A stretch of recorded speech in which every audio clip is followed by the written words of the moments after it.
Welcome to today's Explainer. We're diving into something deeply personal today. It's kind of uncomfortable, but literally something we all deal with. We are unpacking the always being right distortion. Now, what is that? Well, this distortion is the toxic, ego-driven need to constantly prove that your opinions and actions are flawless. It's that burning, desperate urge to win an argument, even if it's against the people we care about the most. Let's unpack the source material together to figure out exactly where this comes from and, more importantly, how we can actually let it go. So ask yourself, would you rather be right or be happy? It's a total cliché, right? But man, it hits so hard because it perfectly sets the stakes here. Think about it. When you're in an argument, you get this massive dopamine-fueled high when you win or prove the other person wrong. It feels amazing in the moment. But then you have to weigh that against the long-term devastation of actually losing a genuine connection. Because pushing someone away just to protect your own pride, that's a pretty terrible trade-off. To figure out why we do this, we got to look at how we experience the world around us. Basically, pain happens when there's a mismatch between reality and our perception of it. The source material uses this brilliant analogy. Imagine walking right into a closed glass door because you totally thought it was open. You're going to smash your nose, right? Your perception didn't match reality, and boom, physical pain. Well, the exact same thing happens emotionally. When we hold on to this deep-seated urge to fiercely defend our opinions at all costs, we're basically fighting against the messy, nuanced reality of life. And that mismatch, it creates profound psychological pain. Okay, Section 1. Defining the distortion. Let's get crystal clear on what this actually is. Always being right isn't just some quirky little personality trait, and it's definitely not a sign of high intelligence.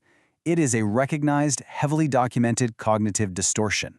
Think of it as a glitch in our mental processing.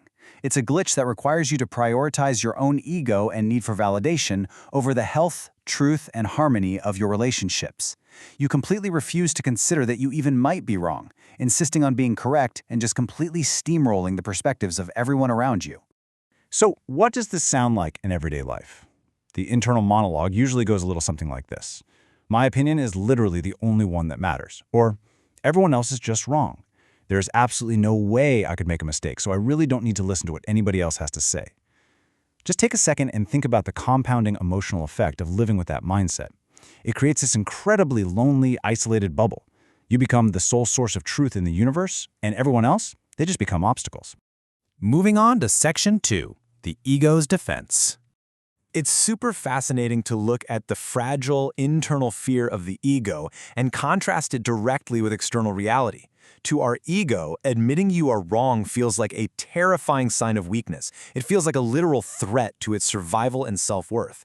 But out there in the real world, in external reality, admitting mistakes actually shows immense emotional maturity. It builds this true, resilient self-esteem that doesn't just shatter into a million pieces the second someone disagrees with you. The source gives us this really fantastic framework for checking our ego, and it's all about distinguishing between being informed and being affected. Let's say someone disagrees with you. If you're simply informed, you can calmly observe their differing viewpoint without losing your cool. It's just data, right? You're just taking it in. But if you're affected, oh boy, your heart rate spikes, you get defensive, you get angry, and you lash out. Why does that happen? Because your worldview just got challenged. Your shadow self, that insecure, hidden part of your psyche, is fiercely overreacting to what it thinks is a mortal threat.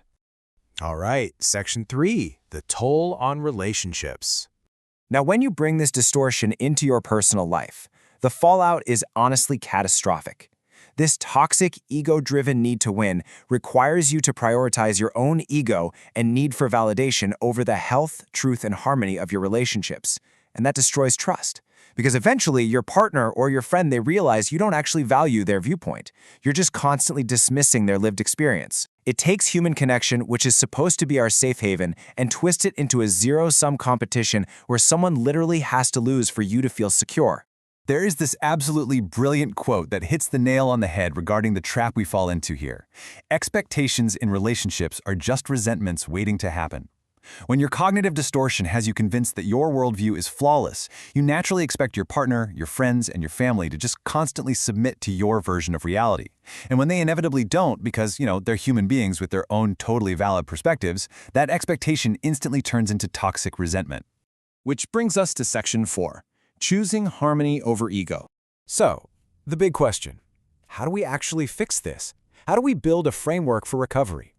The source gives us 3 very clear practical steps to consciously choose connection over a hollow victory. Step 1, practice humility. Just be genuinely open to the possibility that you might be making a mistake.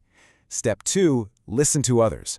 And I mean actually hear their words, without secretly formulating your epic rebuttal in your head while they're talking. And step 3, prioritize relationships. Make the conscious decision ahead of time that the harmony of your connection is way more important than just proving a point. Look, adopting these habits requires a pretty fundamental shift in your mindset. First, you have to accept that you simply do not have all the answers. And hey, that's okay, none of us do. You've got to promote collaboration over intellectual domination. That means actively seeking out feedback and being willing to genuinely learn from your past errors, rather than trying to sweep them under the rug. But most importantly, it requires you to focus on building your self-esteem from the inside out. You want to generate a quiet, unshakable confidence that doesn't rely on being externally validated as correct all the time. I found this next realization incredibly powerful, and it's summed up perfectly by M. Scott Peck. He says, emotional sickness is avoiding reality at any cost. Emotional health is facing reality at any cost. Think about that. The need to always be right is literally the ultimate avoidance of reality, because the true reality is that we are all flawed, we are all biased, and we all make mistakes. True emotional health demands the immense bravery to look in the mirror and face the reality of our own imperfections head-on. As we wrap up this explainer, I want to leave you with a question to chew on.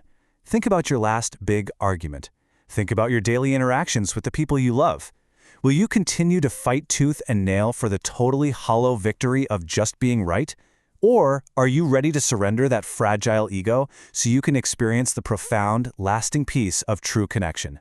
The choice and the work required to actually make it is entirely up to you. Thanks so much for learning with us today.